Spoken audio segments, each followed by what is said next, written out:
Alright guys, thanks so much for being here. It feels like it's been forever since I've been out into the garage, but I'm out here for a very special reason today. So today is my late father's birthday. I kind of stopped making videos when he passed away last year. Just had a hard time getting out here to the garage. This is one of the things that we talked about the most, was fixing his Jeep up, stuff like that. So it really impacted me to think about the garage for a while. They're actually filming for a while, knowing that he was probably like my biggest fan. You know, he was the one that always watched the videos and really kind of gave me some advice and stuff like that. Not about being a mechanic, because my dad was a terrible mechanic, but just kind of ideas and stuff that he had for stuff that he thought was cool. So it's affected me a little bit. But once again, today is his birthday, so I thought, what a great way to honor him, but get back out here and start doing some work in the garage. Specifically working on his Jeep. So I inherited my father's Jeep. It's a 1996 XJ. My family doesn't come from any large amounts of money or anything like that, so this is the last vehicle that my father actually worked in. He delivered newspapers at the end, and he loved this thing. We always talked about some of the stuff that he wanted to do to it, so moving forward here, I'm going to put a couple projects on hold for a while. And I'm going to go ahead and try to build my dad's XJ how I think that he would have wanted it being built. That way my brothers and I can enjoy it and go camping with it in the future. So one of the things he talked about was really, you know, getting that old thing fixed up and getting out there and going on some trips with me. So I want to try to honor that, bring his vehicle back to life. So let's go ahead and take a look at this thing, all right?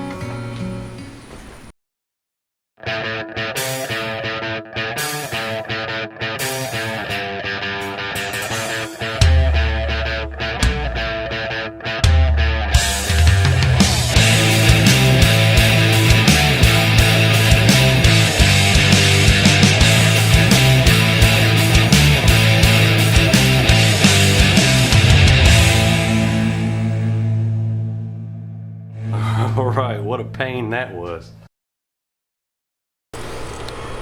So guys, this thing's got a dead battery, so I'm going to go ahead and get it started up, and then I'm going to pull it up into the driveway of the house, and we're going to go ahead and look at it from there.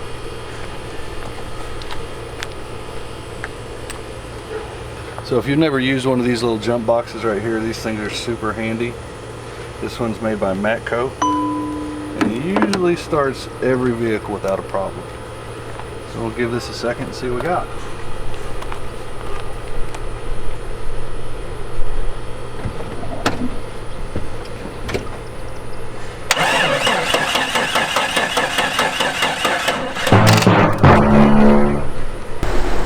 So guys, I'm sure you remember Argo. Well, he's here pulling big brother duties and giving me a jump start here. You can kind of see the size difference and how big Argo ended up being. Now don't worry, we're going to have more videos on that in the future. I've still got several parts to throw at him, but right now it's all about getting this thing running and getting some work done to it. 2 hours later. So guys, I got this thing pulled up in the driveway, and one of the first things I noticed is as much gas as I put into it comes out from the bottom. Okay, so I've got a major gas leak in a fuel line. But the fuel tank itself also looks pretty rusty, and these XJs, some of the earlier years had metal tanks, so if rust settles between the actual skid plate and the tank itself, there's a good chance that it's weak and it's leaking as well. So fuel system has got to be completely redone in this thing. So that's the first thing that I noticed right off the bat. But we are going to start and nail this thing in a somewhat intelligible manner. We're going to start underneath the hood and kind of get everything up to spec, get everything tuned up, and get everything the way it needs to be. So that means the first thing I got to do is get all this stuff cleaned out. So I'm going to go ahead and pressure wash this engine bay. I'm going to cover sensitive electronics like the distributor cap with plastic bags and stuff like that. But the rest of it I'm going to hose down with some purple power, and then we're going to take the pressure washer to it. Alright guys, so one of the things I wanted to do was just take a second and show you everything that I covered in plastic. I started off with sensitive electronic devices like the PCM, the relay box, and the distributor. Small stuff with weather pack connectors and the main junction plug on the firewall. I didn't really see much need in that, but if you have one that you feel like could benefit from it, then go ahead and do it. You can also try some silicone spray to prevent water from getting in certain things. But just use a low, small tip on your pressure washer. Don't use too much pressure. A little bit of soap and this stuff should come out just fine. Alright guys, so I just buy the bulk tanks or the bulk bottles, jugs of this purple power right here, and I put it in a standard garden sprayer. It's kind of the easiest way to just do this stuff, especially when you got a big job like this.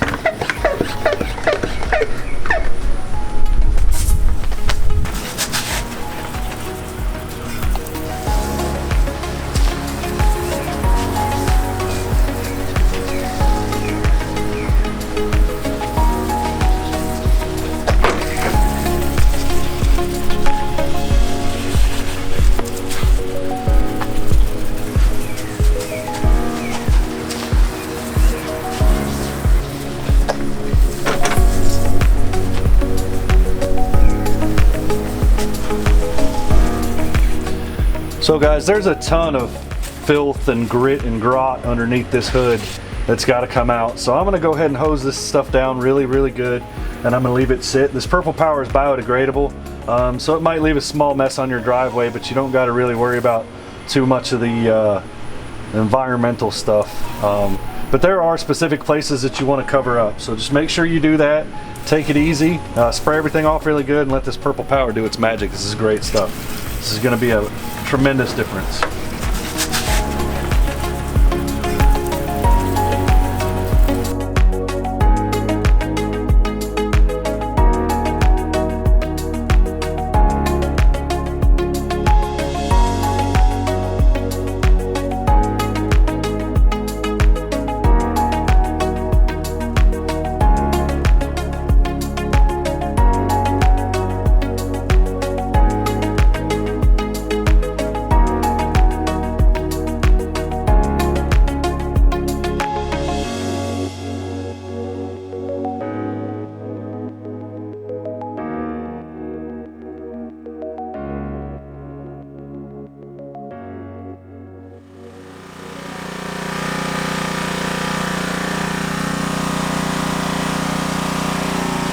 Alright guys, so now that I've got it all cleaned off and it's drying off really well, I want to just get under here and kind of look at a few things, namely the oil and the fluids. I just want to check them out, see what the colors of them are real quick.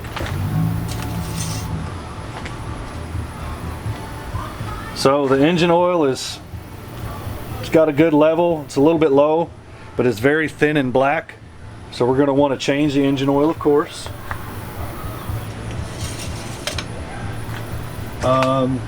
Let's check the transmission fluid. Okay, so this is a bit of a shock. Look how clean this transmission fluid is. That is bright red, and it smells great. So I don't know if it was just changed or not, but right, transmission fluid looks really healthy, so that's a positive sign.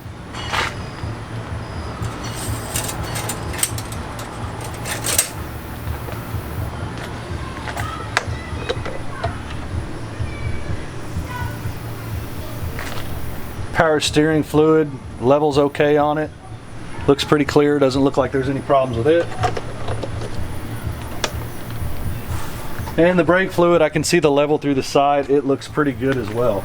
So all in all, the fluids look okay. The vehicle's got about 155,000 miles on it, so there are some things that we're going to have to fix. One of them is this fan shroud down here. This fan shroud, the actual back side of the plastic shroud that holds the motor in, snapped. So the motor keeps flopping forward into the air conditioner pulley here, or the power steering pump pulley. We also got to fix the air conditioning. The metal lines are leaking. I know that already. My dad had this checked, and it was leaking out of those lines. So we're going to have to replace the lines off the compressor to the receiver dryer, and we're also going to have to change the condenser itself out. So not too big of a worry there. We'll get to that eventually. But under the hood, after I cleaned it up, it actually looks pretty good. Let's go ahead and take a quick look.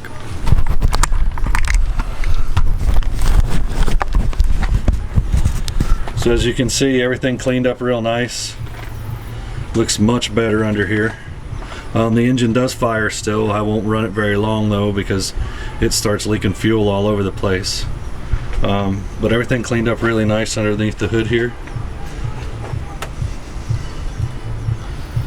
So I know exactly what could be new leaks and old leaks and anything like that.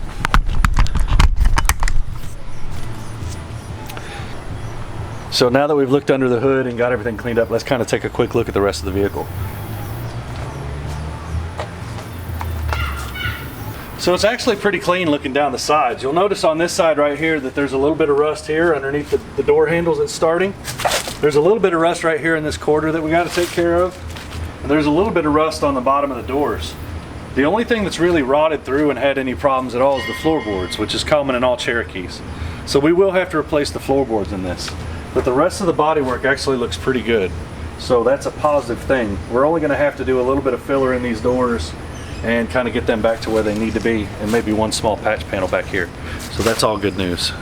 So guys, now I think I'm down to like one of the hardest parts, and that's cleaning all the old stuff out of here. My little brother drove this truck, my dad's Jeep, a little bit when he was in the hospital right before he passed. So some of this is my little brother's, but you know, every once in a while I'll go through something in here and I'll see something that's very, very definitely like my dad's.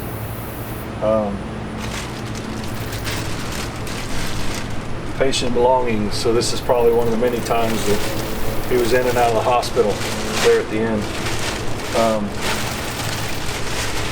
So yeah, it's a little rough.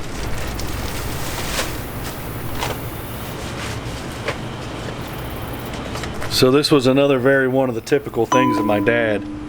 He always thought he was a really good body guy as far as bondoing and stuff. So he always had a clipboard that he mixed Bondo or fiberglass on. And I guess this is that clipboard, ended up in the back of the Jeep. It's just interesting the things you remember when you start going through this kind of stuff. I'm sure my brothers know exactly what I'm talking about with this.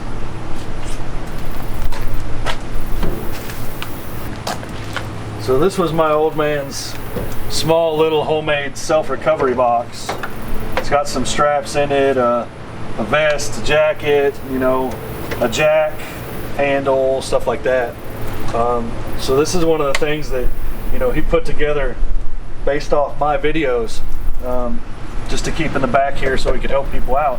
So I'm going to keep this box somehow in this Jeep and kind of make use of it, I think. I don't know.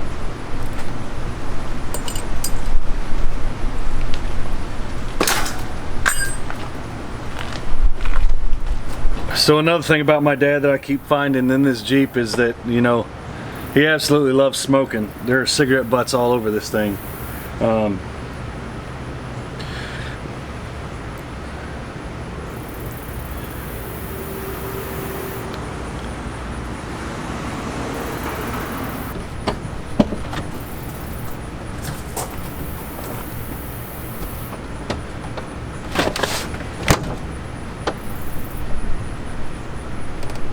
So it's kind of gross back here.